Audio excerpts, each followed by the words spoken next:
Sure. Like Shar mentioned, I'm Gini. I'm a licensed clinical social worker, and today I'm sharing my story as a wellness advocate and how I've navigated a long, mysterious, frustrating, and confusing health journey that has affected my physical, mental, and emotional well-being. So, first off, from 2015 to 2023, I had a blog called Food Needs the Soul, and it began as a food blog. But as I explored holistic remedies, and endured my own health challenges, I became more passionate about sharing about, like overall wellness. And I believe too that like food is linked to emotional well-being, physical vitality, and overall quality of life. So over the years, this eventually led to the launch of Taste of Life, which is my new blog platform that was launched at the end of 2024. It's a platform that is grounded in seven pillars that I felt were really profound in my life. So the seven pillars are emotional wellness, physical vitality, holistic remedies, altruism and kindness, self-discovery and aha moments, quick and healthy recipes, and gratitude and simplicity. So I just wanted to like quickly share my screen and just share the website. I can provide all of that at the end, but just wanted to just kind of share like what the website looks like, and then it has like the seven pillars at the top, and then the logo. Um, so let's share my screen. I do want to share like what my Foodnista Soul logo looked like. I have kept it. I created little business cards and stickers, and I just thought it was really cute. And it was really hard to say goodbye to her. But yeah, this is my Foodnista Soul blog before. And as you can see, it's like really centered around just food because I love to cook and I love to try different foods, try different restaurants. And then this is my new Taste of Life logo. And that logo actually has a lot of significant meanings. I had a longtime friend who's a talented artist. She's a nail technician, but she's also a really talented artist. She helped me design Taste of Life, which is very profound. Like if you just look at it, like it looks kind of cool, but all of these symbols within the logo itself, it all has different meanings. Can you see my cursor? Right now we see the Food Needs the Soul logo only. We Oh, don't you see your just see, nude one yet. oh, I see. Okay. So let's stop sharing that. And then I'm going to share um, the logo. Well, first I can share the website. So my website is tasteoflife.blog, B-L-O-G, and this is like the front page, the front door, and you can see the seven pillars here. So if you click on each one, then I usually separate like my blog post by the pillar category, and sometimes there's more than one. But yeah, it just has some information, and you can get some tips if you sign up free of charge. You can get like a little tip of, how to have a more inspired life. And then here are my blog posts. And then you can subscribe to the blog here by entering your email address. And then I have social media. So this is my Instagram. And then I have the other links here for Facebook, TikTok, and YouTube. And they're all kind of the same content. I just put it on all of those platforms. And then a little bit about myself, and then how to connect with me by email, or like here's the social media icons at the bottom. So that's my website. So again, tasteoflife.blog. And then now I will share my logo because I really want to share the significance of the different symbols. Can you see now the Taste of Life logo? Yes. And can you see my cursor? Yes. Okay, so I'm going to smooth this here.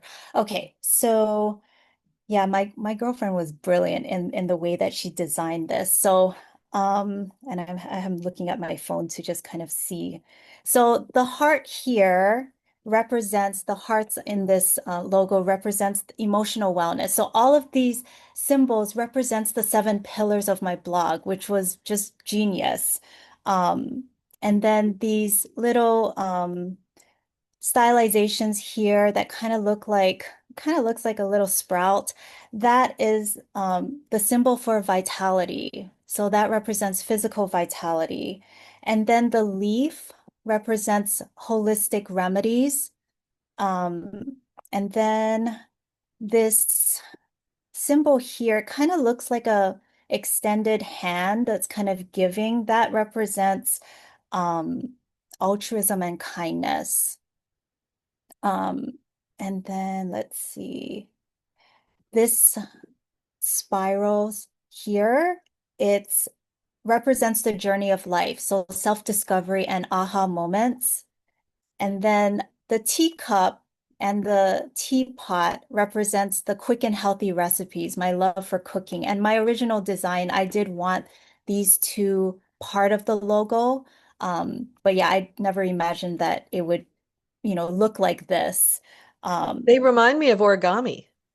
yes, they are. I actually designed the origami and I scanned it and then I sent it to my friend to say, hey, can we like work with this and make a logo like using the teapot and the teacup origami. So yes, that was like that also represents my Japanese American heritage. So I wanted that to be part of it. And then the last is the whole circle plus these three dots and this hook. That whole thing is a symbolization for gratitude. So it just kind of all comes like full circle. So yeah, I'm really proud of this logo. And I do have a blog post explaining about the different features, the different symbols of the logo itself on my blog. So And Ella says she can see how it was hard to give up the other one. yes, because I was like, how am I going to top that? Because the other one was like really cute and it was designed by a former significant other who was a graphic artist. And I designed it, but he digitized it. And yeah, so it was hard. And I've had it, for almost 10 years. So it was hard to let go of her. But I understand that, we must move forward and, go through some changes sometimes. So, but I'm really proud of the Taste of Life logo and all of the representations. So, on to my continuation of my story. So the seven pillars, I don't experience these as separate. Um, I feel like when physical health is compromised, it often affects emotional regulation, mental clarity, energy, and how we relate to ourselves and to others. And it also gets in the way of personal and occupational livelihood. And that's, pretty much like what I've kind of experienced. So 15, when I started experiencing pain in my coccyx area or tailbone area, at the time it was intermittent and manageable.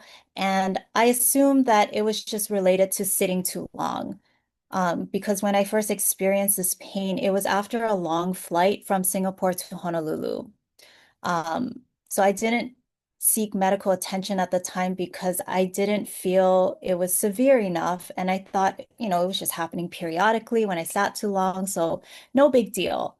But by early 2018, the pain became consistent and persistent, and it had spread to my lower back. So not only the tailbone, but now like the lower back area where the SI joints are was constantly sore.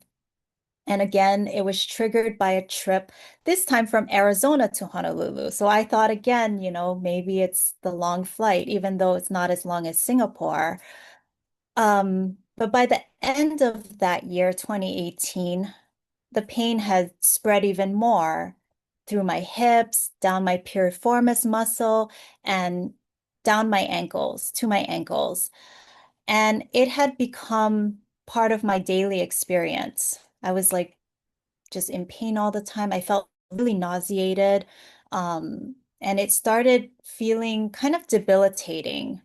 Pain relievers, both over the counter and prescription, did not relieve the discomfort. So I didn't consider them as relief options. And I've never considered opioids as a pain relieving option. Um, so when these usual interventions fail to bring lasting relief, I realized that I needed to look beyond isolated treatments and consider my health more holistically. And I've always kind of been this kind of holistic naturopathic. I kind of like that practice. Um, so as the pain became a daily presence, I knew I needed to seek professional support. And so over the years, I saw a range of medical and holistic practitioners, hoping to understand what was happening and how to find lasting relief. But what I encountered instead was a lot of disbelief, mixed messages, and unclear explanations by all of these different providers. Various specialists offered different possibilities, but nothing really felt definitive. And while everyone was trying to help in their own ways, the lack of precise diagnosis and a persistent solution to relieve the pain just left me feeling confused and uncertain about, what and who to trust because I was receiving so much information from all of these different people. It was just kind of overloading my brain and I didn't know, like what was what, who to believe, who to trust.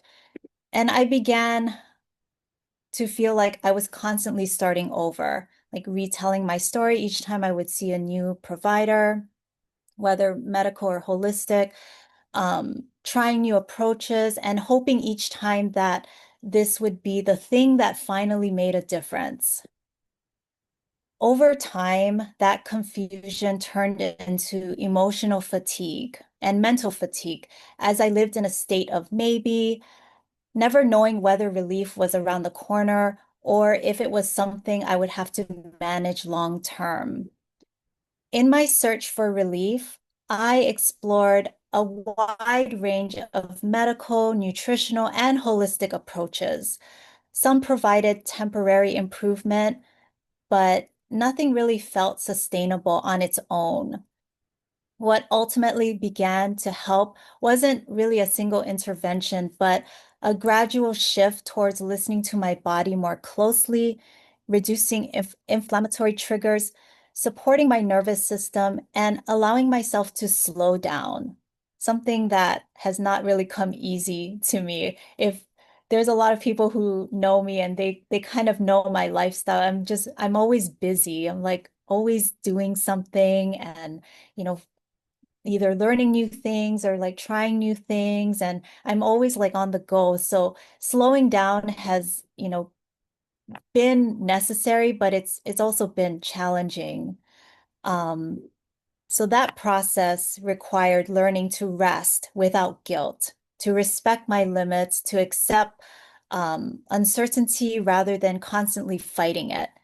And while I didn't arrive at a neat or definitive ending, I began to understand how deeply intertwined physical health is, emotional regulation, and mental resilience.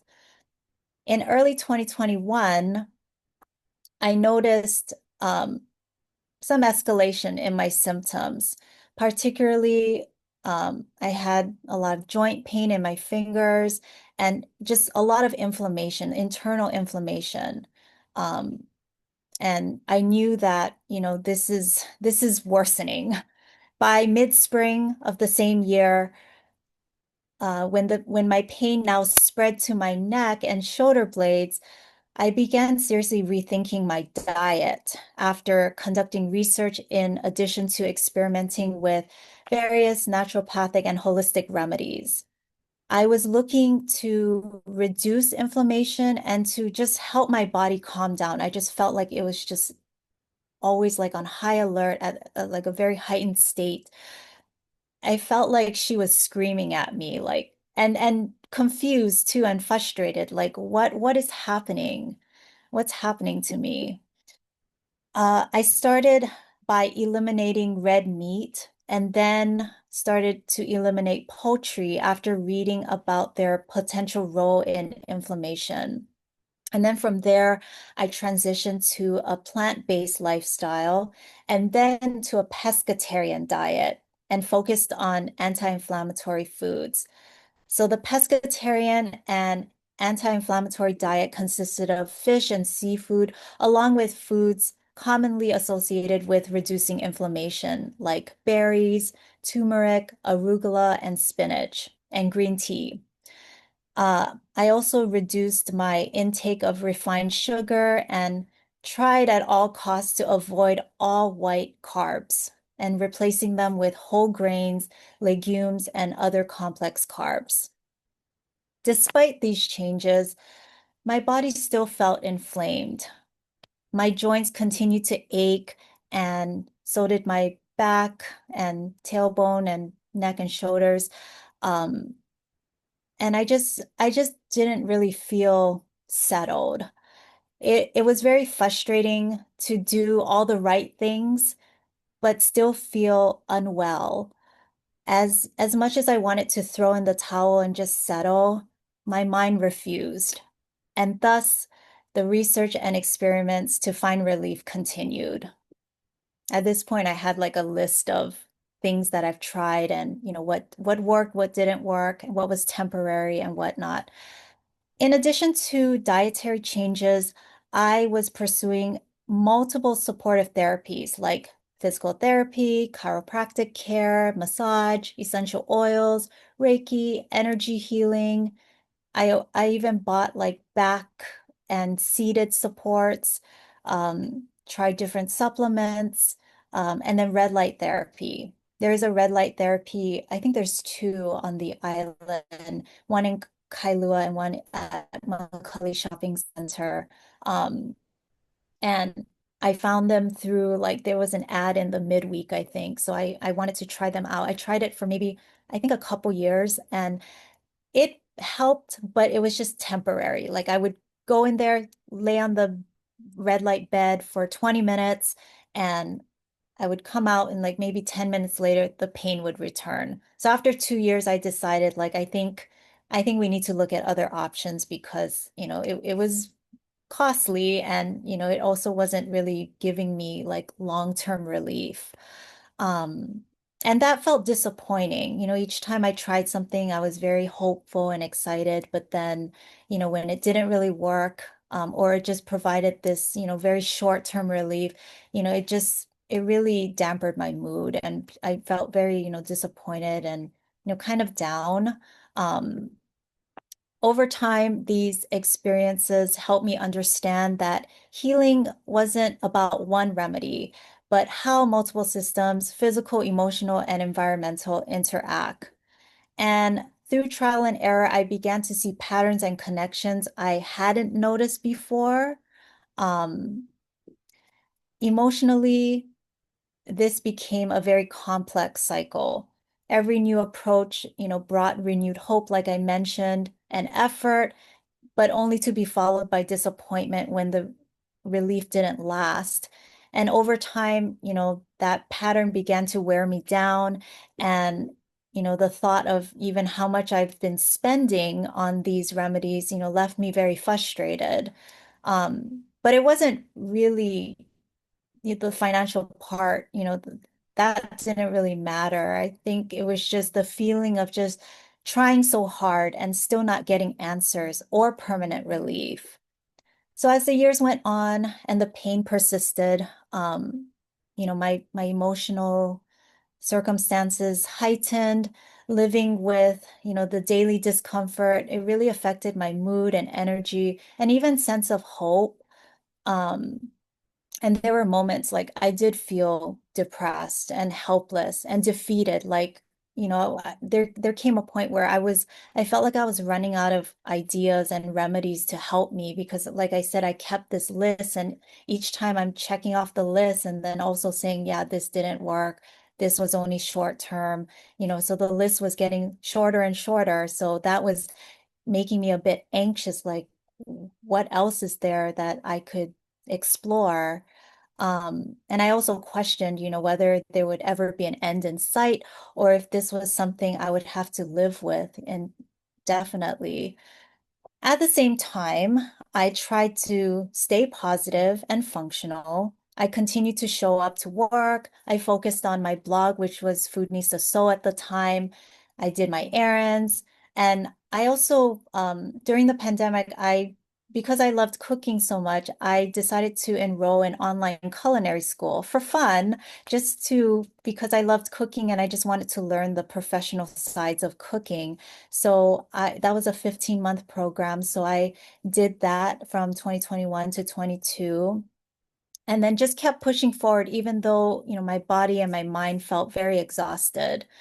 I felt like, just keeping that momentum to just keep going would help, like take my mind off the pain and then just keep me energized, I guess. Um, and also what really helped throughout this whole journey was just being surrounded by others. Because I think, people would tell me, like, you don't even look like you're in pain. And I'm like, oh no, I'm in pain right now. Like, I can tell you literally right now, as I'm speaking, I am in pain. But I think, like just by talking and by socializing with others, being in the presence of other people's company, it just kind of puts that to the back burner. And I just kind of, it just gets ignored, I guess. I don't know. I don't know what it is. Or maybe it's just the socialization kind of just overpowers the feeling of me being in pain. So, just realizing that being surrounded by others, like it did help with, alleviating pain, even just temporary. Towards the end of 2022, I began developing rashes on different areas of my body. And at that time, I was working part-time in a commercial kitchen to complete my externship for culinary school. And I assumed that the rashes were heat related or due to just being you know, spending a long time, long hours in a hot environment. And I was only working there on the weekends, so on Saturday and Sundays, but I just thought, like I am in the kitchen, in a commercial kitchen between, 10 to 12 hours per shift. So I just thought, yeah, it'll pass eventually, because eventually I did stop working in a kitchen. Um, but over the following year, the rashes became more frequent. So that led me to see my dermatologist. And after multiple tests, I was diagnosed with chronic hives. Um, so what was frustrating about this period is that the rashes, the hives, it didn't really follow a clear pattern. So I couldn't identify the trigger, like what was causing it. Um, and that added, a new layer of stress. So by this point, I was already managing chronic pain and the fatigue, and now feeling itchy, like intensely itchy. It was very hard to rest, hard to focus, and very challenging to feel at ease in my own body. My body just really felt like very out of control. And at this point, with the hives, I was recommended to take over-the-counter antihistamines to calm the hives. So I was taking like either one or sometimes two a day to get through the day, but realizing like it doesn't even work. So now I don't even consider it because it doesn't work. It doesn't even help with like allergy kind of symptoms anymore. I don't know if my body became immune to it or what, but it doesn't help. And I was doing this for over a year. So just thinking about like what that did to my body too, like especially taking two a day when the bottle says take one. Um, yeah, so I finally stopped doing that um, because it just wasn't helping. And now we're into 2024. So 2024, my health had taken a noticeable turn. The chronic hives were like very out of control and persistent. and the pain, intensified. And then I started experiencing a lot of like fatigue and low energy. And that was just very overwhelming. Um, and it really was no fun being constantly itchy and uncomfortable, and then also just feeling very depleted. Like, just even going to work was just very difficult to function because I just wanted to sleep all day. And even on the weekends when, I had errands to run or I wanted to do something fun, like that was also kind of hard too because my energy, it just felt like a lot of work to get myself up and going and get myself out of the house, get myself to do the errands. And, because all I wanted to do was just sleep. Um, so emotionally, this period was very heavy. Um, just living in a body that felt unreliable, and just it continued to affect my mood and my outlook. I felt very discouraged. And, I just, again, just wasn't sure if like there's a light at the end of the tunnel. Yet through it all, like did a lot of positive self-talk, um, still had the willpower to not give up hope of finding something that would help me for both conditions now. Um, but also it was hard at the same time. There were days where I'm just was very felt very defeated, but yet, had to like really try hard to like pump myself up, like, no, let's continue searching for, something that will help. Um, so keeping my stress levels down too became very essential, though it was challenging. But rest, relaxation, laughter, and social connections were very, very constructive in finding, relief, as I had mentioned earlier. And additionally, at this point, I've added other things to my holistic um, list of, supports. Talk therapy really helped process the grief and the frustration and, the emotional ups and downs of, my health issues. Um, all of these worked together. Going back to 2023, I was seeing a former chiropractor, and he introduced me to some new supplements that focused on mental wellness. And he also introduced me to two health mentors who weren't medical professionals, but they had experience with family issues. So they were very knowledgeable about the holistic world and different remedies and supplements and, what's going on in the body. They were very highly educated about the gut-brain axis, which is, what is kind of talked about nowadays, how it's interwoven with mood, immunity, and digestion and sleep. And they encouraged me to take a closer look at what might be happening beneath the surface. They, I guess, based on what I was telling them, they felt like I had a leaky gut and that needed to be repaired. And I did more research too, and our digestive system has its own nervous system. It's like a second brain that communicates with our brain via nerves and chemicals. And this influences our mood and sleep, stress, immunity, and impacts just our overall well-being. So, if you've ever heard people say, like, if you have an unhealthy gut, then, a lot of health issues can ensue because of that. And it's important to have a healthy, gut-brain connection. Um, One of my health mentors connected me with a holistic medical doctor in Tennessee, and she was an MD, but she focused more on holistic approaches. So in the fall of 2023, I completed a very comprehensive blood panel that was more extensive than any testing I've ever done previously. Um, and in short, one piece of the blood panel suggested heavy metal toxicity. And the doctor also presumed she wanted to save me money from getting tested, but she assumed that based on, the symptoms I was exhibiting, that I had a genetic variant that affected how my body processed vitamin B, as in boy. So based on this, I was advised to complete a 90-day chlorella detox. So I had to take those tablets.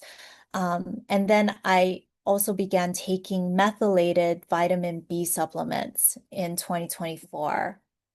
Unfortunately, the chlorella detox didn't lead to noticeable changes, and this was regarding the rash. She believed that the heavy metal toxicity was a component to why I was, breaking out in the hives, but that didn't really do anything. It didn't make it worse, but it didn't make it better either. However, the methylated B vitamins made a significant difference in my chronic pain. For the first time in a long time, I wasn't in constant discomfort every single day. There were actually pockets of relief. So that was very encouraging.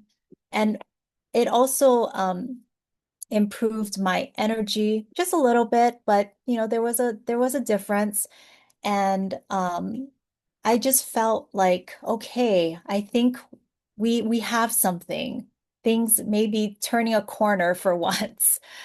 So while the methylated B vitamins helped relieve much of my chronic pain, the hives didn't improve. In fact, they became more frequent and intense starting last fall.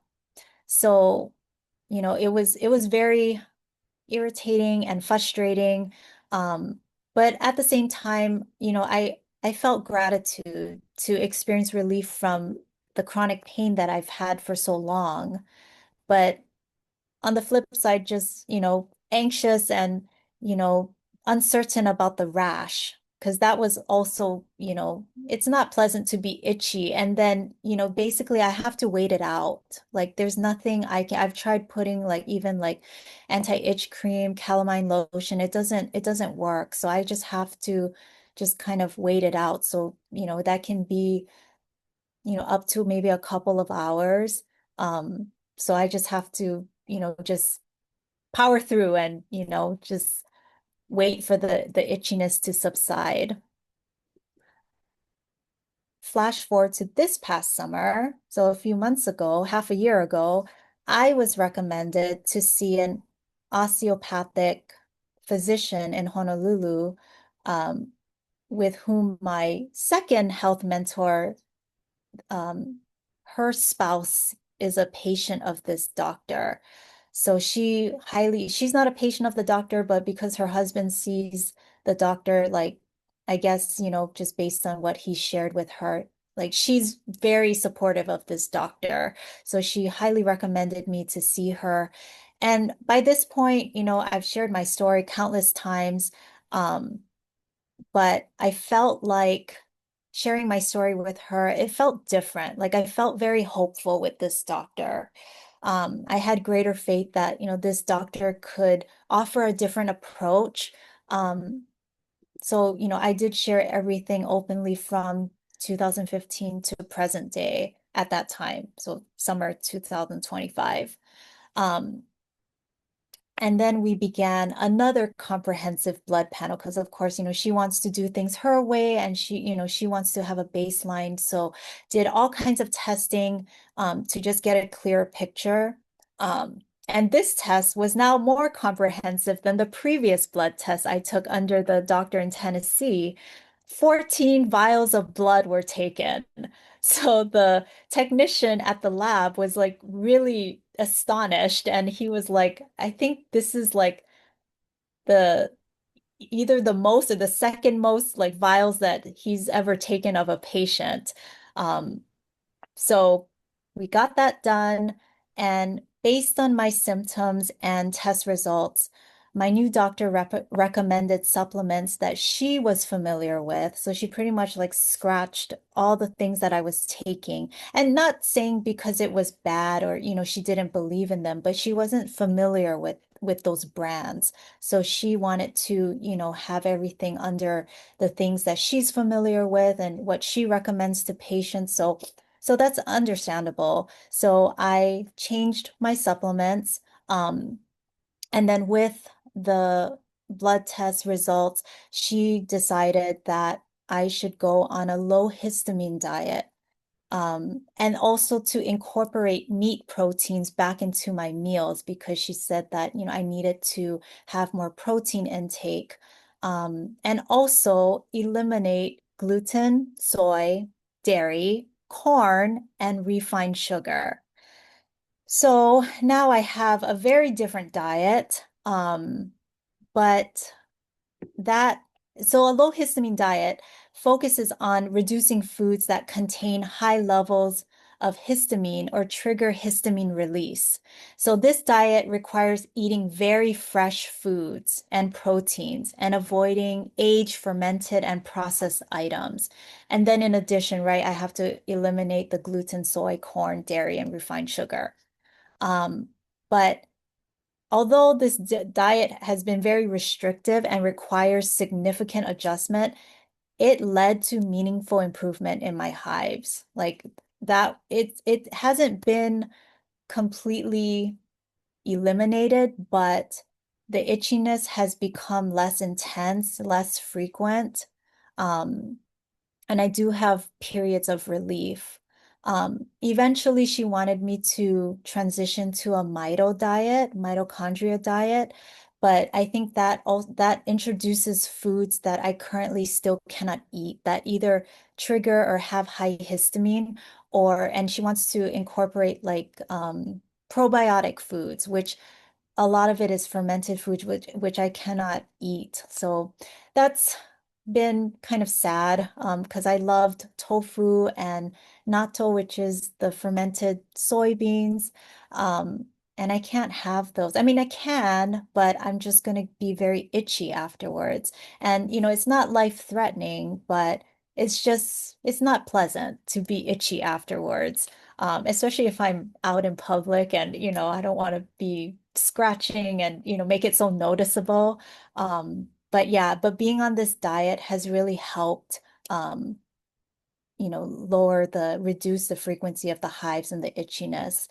However, that requires me cooking more because certain foods, especially proteins, they can build histamine very quickly. So if after I cook it, I have to cool it down really quickly and either eat it within a day or two, or I have to freeze it. Because if not, it's building histamine over time. And because, I work full time, I have other things to do. I usually cook maybe like once a week. I cook like a big batch of something, and then I just eat it for, majority of the week. And then maybe in between, I'll kind of make some quick things here and there. But now I'm finding that I have to cook like every other day because I noticed that, even though I was on the low histamine diet, I was still getting really, really itchy. And then I realized that it's because after 3, 4 days later, like the food still tastes good, but, I've cooked with meat and probably that meat has developed a lot of histamine. So now I'm eating it and then, in turn I get rashes from that. Like and it would be really intense rashes too. So I had to kind of relook at my schedule and then just kind of also think about like what kind of quick, simple, healthy meals to make in between during the work week when I don't have a lot of time to cook. Um, Moreover, I was encouraged by the same doctor to practice mindful eating. So just really being mindful of like what I'm eating, just chewing the food and, yeah, just it requires a lot of concentration and just really being present. And then stimulation methods to ease my vagus nerve, which is a significant component of the parasympathetic nervous system responsible for rest and digest response. So, and it's a communication channel that runs between the gut and the brain. So some methods, and I didn't know about this until she told me. It's very interesting methodologies to easing your vagus nervous system or your vagus nerve. It's letting out a good full body laugh, deep breathing, humming your favorite tune, splashing cold water on your face. Like those are just things we could do every day, multiple times a day. So that was very relieving to hear. And I do these things, on a daily basis. So today, my health journey is still ongoing, and I know that there's still a long road ahead. Um, but I continue to follow the strict diet to the best of my ability. There's times where I want to have certain things and I just have to think like, okay, well, if I eat that, I probably will get a little itchy. And is it worth it? Sometimes I'm like, no, it's not really worth it. And sometimes I'm like, well, I guess it's okay. Um, and then still learning about what kind of foods like trigger the hives. Because even though they may be gluten-free, they may have some other kind of ingredient in there that is causing a breakout. Because I've had those moments where I've like, but it was gluten-free. But yeah, it has something in there, something else in there that I probably is, you know, just causing the rashes to break out. So still learning about that. Um, and some days it's a lot more manageable now, but I still have good days and bad days.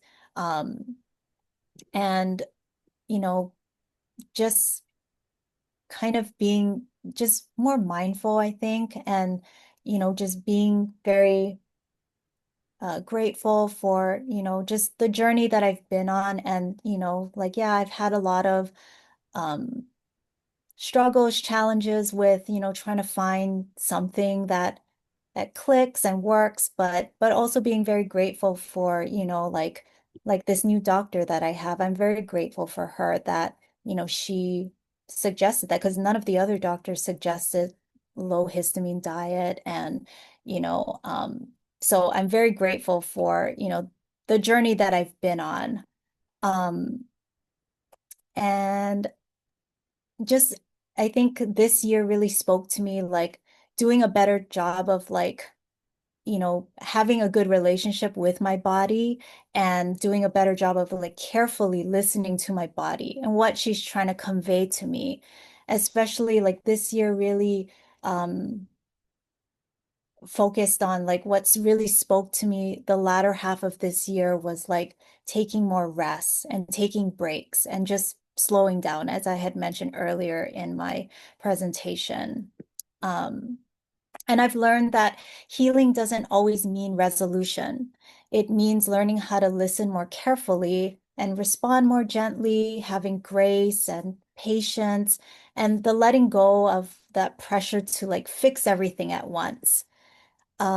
And then alongside these dietary changes, and all of the holistic supports that I've been incorporating in my life, just focusing on lowering stress, resting more, as I mentioned, having emotional boundaries and reducing guilt that comes with slowing down.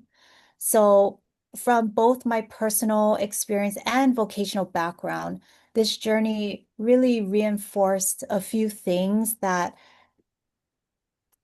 feel especially important when working with individuals navigating chronic or unclear health conditions. Um, so first off, being heard and not judged, that really matters. And even when answers aren't immediately available, validation alone can reduce the stress that you're feeling. The next is that symptoms don't exist in isolation. Physical discomfort, emotional strain, identity shifts, and the loss of normalcy, they're all deeply connected. And finally, progress is not always linear. There's small shifts like the reduced intensity, longer breaks between my flare-ups, or being present when feeling uplifted. They're very meaningful milestones. I've learned to just celebrate the small victories, not just the big ones. And even though these may not resemble like a full permanent recovery, these are still wins. And practicing gratitude and compassion, believing in a higher power, and then having that tremendous support, that support system to lean on has been enormous assets throughout my healing journey. And lastly, I just want to end with I share this story not as a model or solution, but as a reminder that healing is profoundly individual. And for those supporting others through complex health journeys, I hope that this offers a glimpse of emotional landscape of chronic symptoms and inspires patience, empathy, and validation.